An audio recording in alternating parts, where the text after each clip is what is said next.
Bonjour à tous et bienvenue pour ce nouveau rendez-vous de rencontre. Cette semaine, rencontre avec une autrice incontournable de la littérature contemporaine française. L'une des plus vendues depuis plus de 10 ans, Agnès Martin-Lugan a rapidement conquis les lecteurs et ouvert la voie à une carrière littéraire florissante. Depuis Les gens heureux lisent et boivent du café, roman auto-édité, chacun de ces romans est attendu avec impatience et a su imposer sa signature, des histoires profondément humaines où les émotions et la reconstruction occupent une place centrale.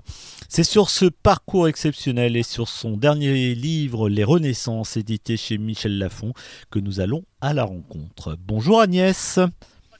Bonjour Franck. Qui est Agnès Martin-Lugan?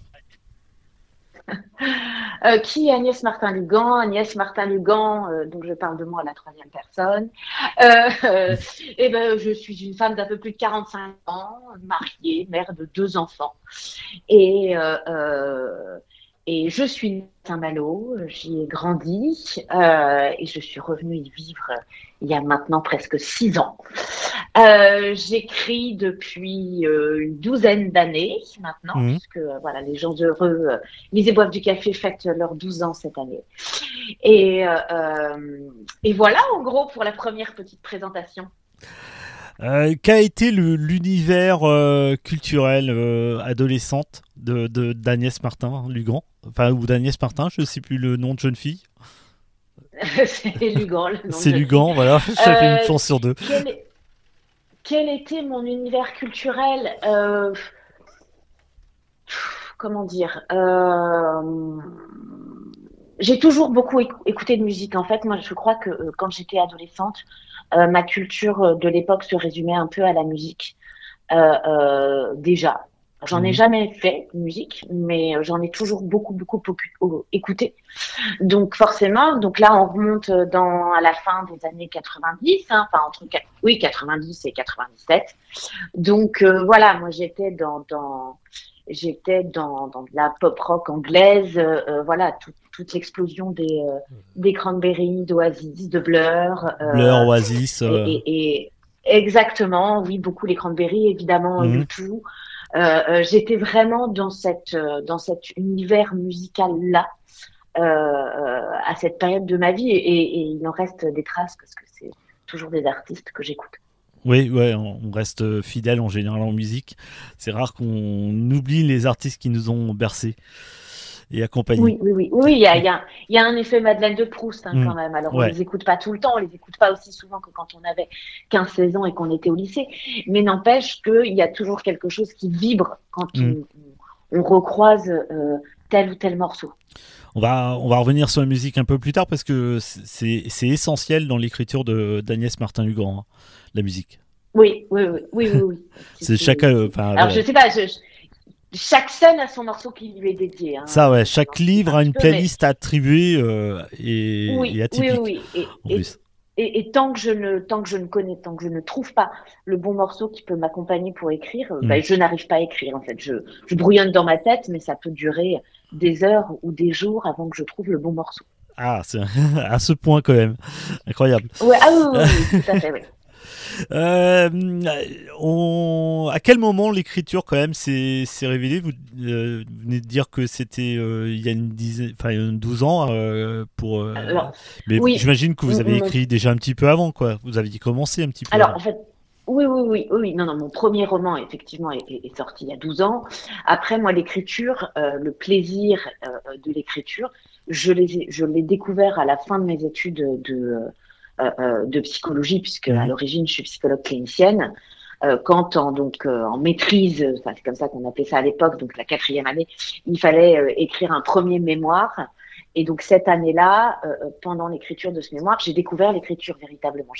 Il m'a fallu du temps quand même, Mhm. mais pour me rendre compte que je pouvais faire des choses avec des mots et que j'aimais chercher les bons mots pour les bons éléments, les bonnes choses. Et aujourd'hui, je le dis avec tendresse, je pense que ce mémoire, c'est presque mon premier roman. Et pour la petite histoire, pendant ma soutenance de mémoire, mon superviseur, en tout cas à la fin, me dit Agnès, vous êtes faite pour écrire. Alors, vu Oui, la douleur dans laquelle j'avais réussi à écrire ce mémoire, je me suis dit, mais qu'est-ce qui lui prend? Même si, voilà, j'avais compris quelque chose à ce moment-là. Toujours est-il que cette phrase, moi, m'est restée en tête. L'année suivante, pour le DESS, donc la dernière année, j'ai réécrit un mémoire et j'ai éprouvé le même plaisir. Et donc, une fois que j'ai été psychologue, je me suis dit, OK, je suis psychologue, mais un jour j'écrirai. Et c'est là où c'est drôle, c'est que je me suis dit, un jour j'écrirai des histoires, j'écrirai pas psy. Quand je d'accord, prends un ouais. peu de recul par rapport aux histoires que j'écris, je vois quand même que le côté psy est omniprésent dans mes romans. Mm. Et voilà, à cette époque-là, c'en est resté un désir, un souhait, un rêve. Les années sont passées, j'ai exercé mon métier, je suis devenue maman. Mhm. Et quand je suis devenue maman, le désir de l'écriture est revenu en même temps. Euh, j'ai pris une pause dans mon métier de psychologue. J'étais en congé parental et puis voilà, j'en profitais un peu pour réfléchir en me disant c'est bien joli, tu as envie d'écrire, tu as à nouveau envie d'écrire, mais il va bien falloir trouver une histoire. Et puis voilà, un beau jour, l'histoire des gens heureux qui boivent du café a commencé à apparaître dans ma tête. Et je me suis dit, si tu n'essayes pas avec celle-là, tu n'essaieras jamais. Et donc là, nous sommes en 2010, quand l'histoire de Diane commence à apparaître dans ma tête. Mhm. Voilà, en Et fin de... décembre 2012, j'auto-édite Les gens heureux des boivent du café sur Amazon. Enfin, mi-janvier 2013, les éditions Michel Lafon me contactent. Ouais, après, ça va très vite. Il y a une Oui, adaptation très très bande vite. dessinée, roman graphique Oui, oui, oui, oui, aussi. oui, pour les gens heureux, les boivent du Mhm. café, et pour la suite des gens heureux, la vie est facile, ne t'inquiète pas. Mhm. Il y en a une troisième il y a un troisième roman graphique qui est en préparation. On Mais prépare. ça sera pour un petit peu plus tard. Mais oui, oui. Et puis voilà, les gens heureux ont été traduits dans une multitude de langues et encore aujourd'hui. Donc à l'époque, je n'imaginais pas tout ce qui allait m'arriver par la suite. Ouais, ouais, ça, ouais, c'est ce que je disais en préambule, c'est un succès fulgurant quand même. Et du coup, alors le titre, parce que je sais que dans l'édition, souvent le titre, c'est l'éditeur qui l'impose. C'est l'éditeur qui vous l'a imposé ou ça a été déjà édité sous Amazon Ah non, Non. non. Les éditions Michel Lafon ne m'ont jamais imposé aucun titre. D'accord, ok. J'ai ce rapport avec eux qui fait qu'ils me font confiance pour les titres. D'accord, ouais. Alors après, il peut y avoir des échanges sur Mhm. des petits points de détail, mais de toute façon, le titre Les gens heureux, lisez, boivent du café était le titre du roman en auto-édition. Et quand j'ai fait connaissance avec eux, je leur avais dit, si vous souhaitez changer le titre, je ne C'est non. viendrai pas chez vous. D'accord, ouais. Il n'en C'était était pas une question qu'il soit changé. Et voilà, les titres de mes romans sont mes titres. condition sans retour possible. Voilà. Oui, C'est bien. exactement. Ils ont eu raison de vous écouter et de vous faire confiance. Euh, le succès a été construit en fait, bah, justement, on le disait, par des écrits sur le net, parce que je crois qu'avant d'être auto-édité, vous l'avez aussi un peu partagé avec certains lecteurs, je crois sur un Non, pas blog, du non? tout. Pas Non. celui-là? J'avais Ah non, cru. pas du Alors tout. c'est pas vous, Ah, alors aucun. peut-être. Alors, Ah non. je croyais Non, qu'il y c'est avait pas eu moi. des, Non, non, c'est pas moi. je croyais qu'il y avait eu des Non, partages non, un non. peu sur le net. J'avais cru Non, lire non. ça, mais Non, non, moi à l'époque, non, non, moi j'avais tenté d'envoyer le roman à des maisons d'édition, mhm, enfin pas beaucoup, un quatre. Deux m'avaient répondu en reconnaissant des qualités au roman sans pour autant me proposer de le retravailler avec eux. ouais, Donc moi je l'ai retravaillé une dernière fois et si vous voulez, à l'époque, c'était quand même un défi personnel hein, que j'ai ouais, lancé, à savoir est-ce que j'étais capable d'écrire un roman. Et je souhaitais qu'il existe, en fait, aller au bout finalement de ce défi que je m'étais lancé. À l'époque, donc en 2012, c'était vraiment les balbutiements de l'auto-édition numérique. mhm, Euh, mais moi, j'y ai vu une possibilité en fait pour que le roman existe. ouais. Et du coup, voilà, c'est comme ça en fait que ça s'est fait. Et je suis la première en fait à avoir signé avec une maison d'édition après être passée par l'auto-édition numérique. Oui, ça, ouais. J'ai lancé quelque chose. J'ai lancé une forme de bouleversement dans le monde de l'édition à l'époque, en tout cas. Ouais, ça, une façon d'aller rechercher les auteurs différemment que le process habituel, qui était la lecture d'un manuscrit en direct, toi.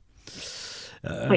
Et puis du coup, bah voilà, ouais, ça a permis de redonner une autre vie et une autre visibilité surtout au roman, pour vous, quoi, à votre roman. Ah bah oui, c'est-à-dire qu'à partir du moment où ils m'ont contacté, c'était pour le publier et qu'il ait sa place en librairie. C'était leur souhait. Ils m'ont dit voilà, nous on a aimé votre roman et on est convaincu qu'il peut avoir sa place en librairie. Et c'est comme ça que tout a démarré. D'accord.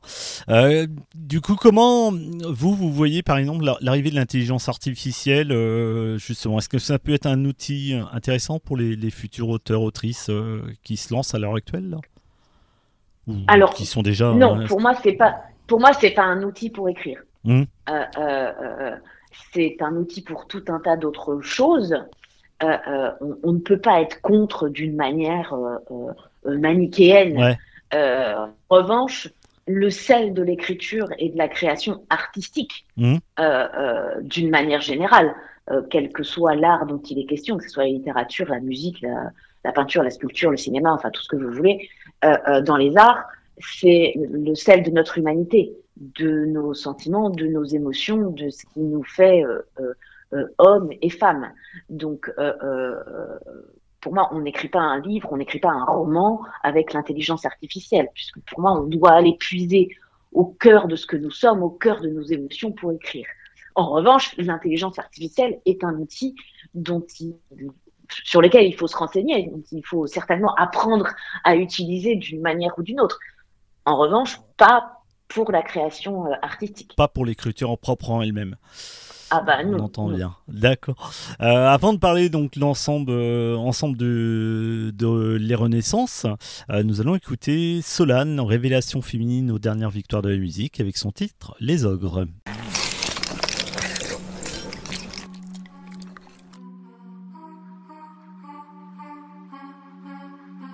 Ça fait quelques années maintenant que j'oscille lentement entre la rage et l'apathie. Plutôt régulièrement pour te dire à quel point les plus grands sont en fait petits. À coups de lumière et de couleurs dans le téléviseur, on te vend Goliath en David. Si bien que je m'étonnerais pas de sentir de mes mains les parois de sa bouche à vide. Je reconnais plus rien là où Gargantua est roi. Je reconnais plus rien là où Gargantua est roi.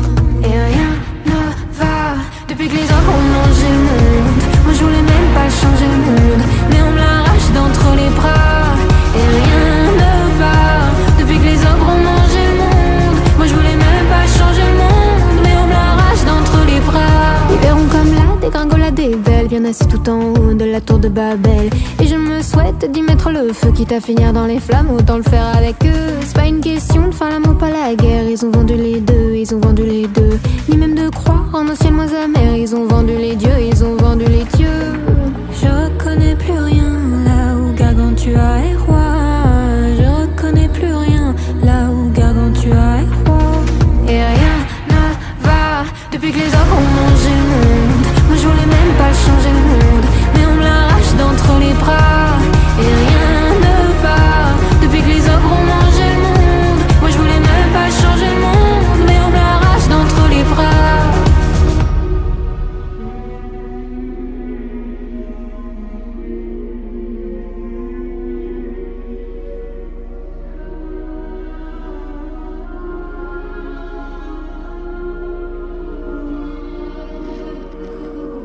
Si je me noie, vous vous noierez aussi. Si je me noie, vous vous noierez aussi. Moi dans les flots, vous dans votre appétit. Si je reste promis, vous vous noierez aussi. Si je me noie, vous vous noierez aussi. Si je me noie, vous vous noierez aussi. Moi dans les flots, vous dans votre appétit. Si je reste promis, vous vous noierez aussi. Et rien ne va depuis que les ogres ont mangé le monde. Moi je voulais même pas changer le monde, mais on me l'arrache d'entre les bras.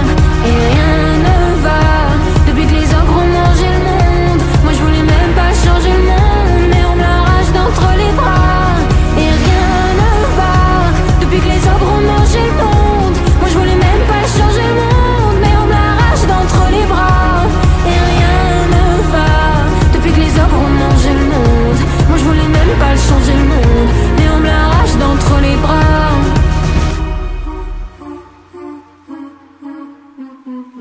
C'était Les Ogres de Solane, nouvelle révélation féminine de l'année. Elle sera sur la scène de la Nouvelle Vague à Saint-Malo le 7 mars. Nous sommes avec l'autrice malouine Agnès Martin-Lugan pour son nouvel ouvrage Les Renaissances chez Michel Lafon. Votre roman, Agnès, met en lumière la force des rencontres, le pouvoir de la transformation. Est-ce que comment dire, pensez-vous que le hasard joue un rôle déterminant dans nos vies, comme il le fait pour Rebecca et Lino? Fatalement à certains moments. C'est-à-dire qu'on ne peut pas tout anticiper, on ne peut pas anticiper des rencontres, on ne peut pas anticiper des accidents, on ne peut pas... Enfin, il y a tellement de choses qu'on ne peut pas anticiper dans notre vie de quotidienne, de tous les jours, que le hasard peut intervenir et nous faire ou prendre des chemins qu'on n'aurait jamais imaginés, ou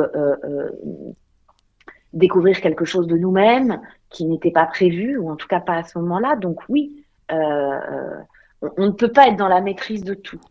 Même quand on essaye, on ne peut pas être dans la maîtrise de tout. On ne peut pas être dans le contrôle. Donc pour moi, oui, le hasard... un rôle essentiel. Le hasard existe et a un rôle, oui. À moins de ne pas sortir de chez soi et de se dire je ne verrai que les mêmes personnes que je connais, c'est pas possible en fait. Tout peut arriver d'une certaine manière. Le début du livre, est-ce que c'est, enfin, je sais pas si, est-ce que c'est un peu autobiographique, un peu dans, alors je vais pas parler de la séparation, mais plus cette page blanche qu'il y a eu, cette perte d'inspiration qu'a Rebecca, elle est autrice qui Est-ce que ça, c'est quelque chose que vous avez connu aussi dernièrement et qui vous a inspiré, ou c'est vraiment fictionnel? Alors, je dirais que oui. Alors, Rebecca, quand le lecteur la rencontre, ça fait plus de 2 ans qu'elle n'a plus écrit une ligne, qu'elle n'arrive plus du tout. Alors, non, moi, ce n'est pas quelque chose que j'ai connu. En revanche, je pense que j'aurais pu le frôler. Voilà, je résume ça comme ça, parce que voilà, enfin moi ça fait 2 romans maintenant où je prends plus de temps pour écrire. Pendant 10 ans, j'ai tenu un rythme d'un roman par an, et puis au bout de 10 ans, j'ai commencé à sentir un petit signal d'alerte, de me dire attention, fais attention à ton écriture, prends soin de ton écriture, n'oublie pas de te nourrir d'autres choses. Et ça ne peut pas se résumer à ça, parce qu'il y a un moment, en fait, moi, j'ai toujours été terrifiée par le côté écrire pour écrire. Ouais, ça oui. Du coup, en fait, pour moi, l'écriture perd tout son sens. Et c'est vrai qu'à la fin, en fait, entre guillemets, de la promotion de mon 10e roman, La Déraison, il y avait une fatigue physique. Mais du coup, cette fatigue physique m'a permis, en fait, de me dire, attention, prends peut-être le temps. Revois peut-être certaines choses. On va dire que parfois les planètes s'alignent.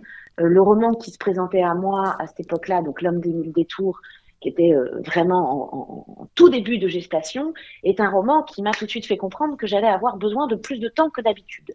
Donc j'ai décidé de prendre plus de temps. Donc j'ai pris 18 mois. Alors ça peut paraître anodin de prendre 6 mois de plus, mais en fait pas du tout. 6 mois, c'est pas anodin du tout. Et ça m'a permis aussi de me nourrir d'autres choses autour, et de nourrir du coup l'écriture de L'Homme des 1000 détours. Et j'ai décidé de continuer dans ce sens-là. Donc, je n'ai pas sorti de roman en 2024 parce que voilà, je me nourrissais d'autres choses que l'écriture de mon roman, et je laissais le temps aux Renaissances de mûrir et d'avancer dans mon esprit, mon corps, mon âme, mon cœur, pour l'écrire au mieux. Et je pense que voilà, il y a un moment quand on peut être, mais ça je dirais c'est dans n'importe quel n'importe quelle passion, n'importe quel métier, on peut être pris dans pas un cercle vicieux, mais presque Ouais, en ouais, fait, qui fait que d'une bah, routine. on ne prend. Oui, alors c'est une routine, mais c'est une routine qui aspire et qui Hmm. dévore aussi à certains moments. Mais du coup, d'oublier en fait, de prendre le temps de se poser et de réfléchir pour ne jamais oublier le sens premier en fait de ce pourquoi on désire faire ça. Ouais, ça, oui. Alors, et par contre, vous avez jamais caché. Alors, pour vous suivre sur les réseaux sociaux, je sais on avait cette vision. Enfin, vous le partagiez sans aucune retenue, en expliquant que ça allait mettre plus de temps. Et on était au courant, nous Oui, lecteurs, du coup, pour oui. que le livre, le numéro, je sais plus combien, c'était le 10e livre? Non, Bah, le 9e? c'était 11. L'homme des 11? mille détours, c'était le C'est 11e. le 11, C'était voilà. le Ouais. 11e. Donc le 11e Oui, livre allait arriver un peu plus tard que d'habitude, mais que oui. voilà, fallait qu'on s'arme de patience et puis bah Mais ça a et- été un beau roman aussi quoi. Donc voilà. oui, oui, oui, bah, je me suis dit que j'ai compris, enfin, pour moi, ça valait le coup. Mm, Mais ce que je veux dire, c'est que c'est important et puis, c'est l'occasion, enfin, pour moi, voilà, un roman, il tombe pas du ciel. mm, Euh, euh, ça demande du temps, ça demande ouais, de l'énergie, ça demande de l'implication. Et moi, je refuse en fait de bâcler parce que déjà, je serais incapable de me regarder dans une glace si je bâclais mm. mes romans. Si d'une certaine manière, ça serait renier mes personnages et ce qu'ils m'apportent. Donc, euh, donc voilà, parfois la patience et la frustration ont aussi du bon. Oui, ça, ouais.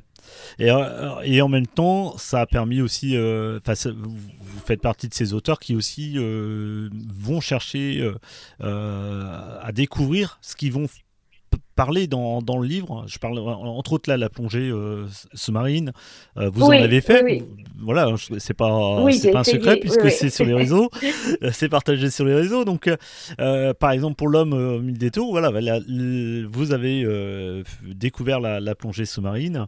Là pour les Oui. renaissances, il y a aussi eu un travail comme ça, un peu de recherche Alors, pas, enfin, ouais, d'aller au contact d'autres personnes et de découvrir des choses vous-même.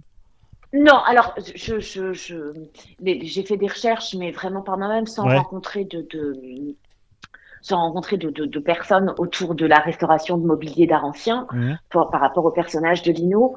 Mais en fait, après, voilà, j'ai découvert, voilà, j'ai fait pour l'homme des mille détours, j'ai fait mon baptême, etc. Mais Mhm. je n'ai pas souhaité rencontrer de plongeurs professionnels, etc. Ouais. pendant l'écriture.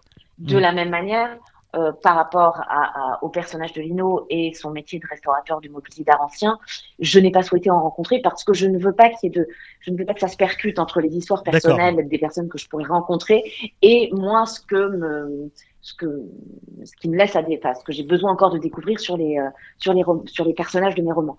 Donc, je me suis renseignée, voilà, sur le métier, sur les matières, sur les outils, voilà. Et après, c'est une question de projection, moi, la manière dont je me projette dans le personnage.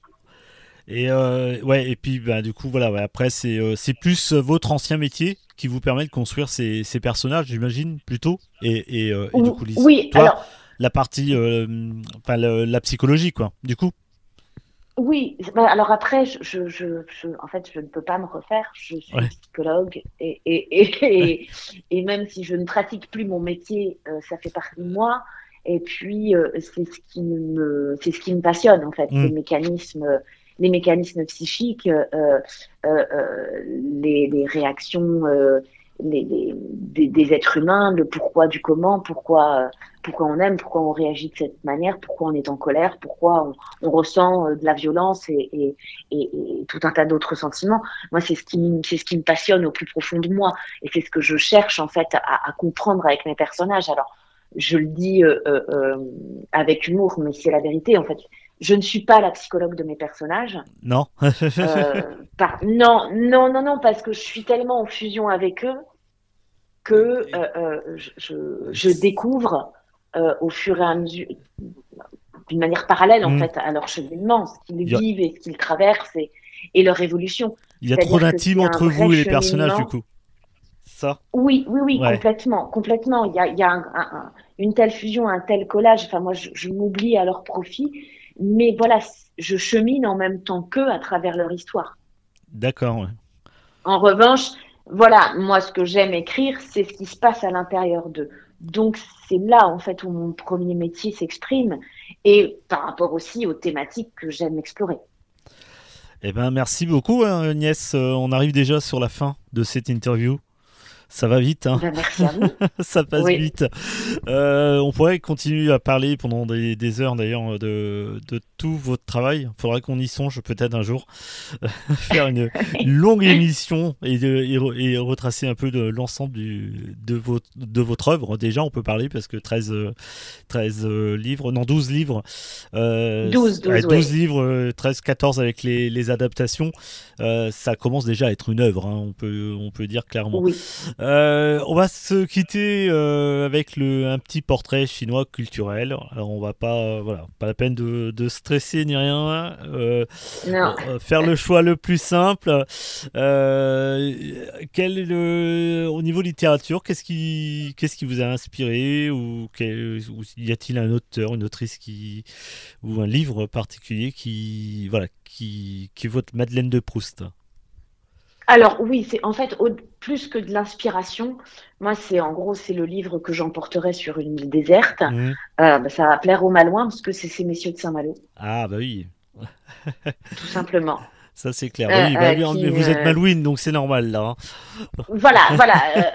C'est pour moi, je ne sais pas combien de fois j'ai pu le relire et je le relirai encore peut-être des dizaines de fois, toujours avec la même émotion, le même plaisir et voilà, c'est vraiment, s'il devait y en avoir qu'un, ce serait celui-ci pour moi. Ce serait celui-là. Écrire sur Saint-Malo, vraiment sur Saint-Malo, ça vous, donc dans un autre registre que ce que vous faites à l'heure actuelle, ça vous inspirerait aussi, ça vous intéresserait? Alors, après, je l'ai déjà fait 2 fois à avec travers des livres. Ouais. Où là, on est plus sur Intramuros et puis bon, l'Homme des Mille Détours où on est sur Saint-Servant-Solidor. Saint-Malo pourra être à nouveau le théâtre d'un de mes romans. Alors en tant que décor là, hein. Par contre là c'est en tant que décor. Moi je parle en tant que vraiment personnage. Saint-Malo. Alors après, vraiment l'histoire où vraiment autour de. Peut-être qu'un jour j'écrirai un roman historique qui se passe à Saint-Malo. Je ne peux pas savoir. Ouais, mais ça, de toute façon, je me laisse guider par ce qui arrive. Ouais, voilà, ouais. Donc Saint-Malo, de toute façon, oui, voilà. Si on vous connaît bien, pour ceux qui vous suivent depuis le début, on sait que Saint-Malo, c'est essentiel chez Agnès Martin-Lugan. Le retour à Saint-Malo, d'ailleurs, n'est pas étranger. Non. N'est pas un hasard non plus, d'ailleurs.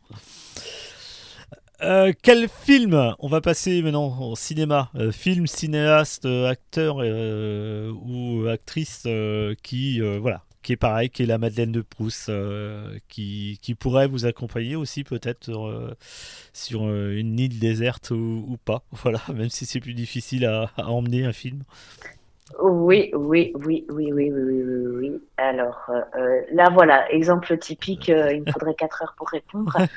Alors non, je vais faire un écho à ce que je disais en tout début de l'interview sur le côté Madeleine de Proust par rapport à la jeunesse. Donc là, je quitte l'adolescence pour arriver plus dans mes années étudiantes. Ouais. Alors je l'emmènerai peut-être pas forcément sur une île déserte, mais celui-là, à chaque fois, il me fait rire et il me rappelle des émotions de mes années étudiantes, c'est L'Auberge espagnole. Ah oui, d'accord, ouais. Avec Guillaume Canet de Cédric Clapiche, voilà, j'avais le... Oui, Cédric Clapiche et Romain Duris. Et Romain Duris, ouais, pas Guillaume Canet, pardon. Et oui. Et puis il y avait une suite, c'était Poupée russe. Alors il y en a eu plusieurs. Il y a eu Poupée russe et Castac chinois. Ah oui, oui, Cassette Chinois que j'avais oublié, bien sûr. Ouais. Oui, très bon film aussi celui-là. Oui, et puis on entend, ouais, voilà, en tant qu'étudiante, ouais, c'est sûr que ça fait pour les étudiants de l'époque, ça faisait écho totalement Mais oui, au oui, Verge oui. Puis on a espagnol, quoi. tous voulu partir en Erasmus, donc de toute Ouais, façon, voilà, il y a quelque chose. Et en même temps, c'est tous les conflits de cette époque-là où, voilà, quand on a entre 20 et 25 hmm. ans, on Ouais, veut ça oui. l'amour, on sait pas ce que c'est, on sait pas gérer, on veut tout et son contraire. Et pour moi, voilà, c'est le côté Madeleine de Proust par rapport à mes années étudiantes. Voilà, je vous ai parlé du lycée, et maintenant c'est les années étudiantes. Voilà. Et puis bah, on va finir avec la chanson préférée ou artiste ou alors on peut revenir peut-être alors, soit sur la playlist. Je disais chaque livre a une playlist attribuée qui peuvent être écoutées sur les plateformes d'écoute également. Oui, oui, oui, Ça c'est oui, oui. aussi un côté un peu Alors, original d'ailleurs. Ça se fait oui, peu. oui, Bah, on... certainement. Oui, oui, ah oui, ça se fait peu. Oui, oui, oui, mais moi, ça a vraiment du sens en fait de Hmm. proposer des playlists aux lectrices et aux lecteurs parce que pour moi, ça fait partie de mon roman en fait. Ça fait tellement partie de mon processus créatif. S'il n'y a pas de musique, je n'arrive pas à écrire que il y a une forme en fait d'évidence à la proposer à celles et ceux qui souhaitent profiter en fait de cette extension du roman. Alors après, voilà, moi, vous donner une musique préférée, c'est quasi impossible chez moi, donc je vais en choisir une dans la playlist. Hmm. Eh La ben, première, la, c'est le morceau qui correspond au prologue des Renaissances, et c'est le thème principal de La vie est belle, donc La Vita è bella. la Vita est Bella. Voilà, J'ai plus voilà. le nom en tête du compositeur de celle-ci, mais on le retrouvera et sera mis dans les Mais infos oui, pour très bien. accompagner le podcast. Eh ben, merci beaucoup. Merci à vous. Agnès Martin-Lugan. Je rappelle donc Les Renaissances d'Agnès Martin-Lugan, c'est aux éditions Michel Lafon. Merci infiniment pour cette rencontre. Merci à vous pour Et donc, votre accueil. et donc, on va se quitter avec La Vita Bella. Belle journée à tous. Ciao!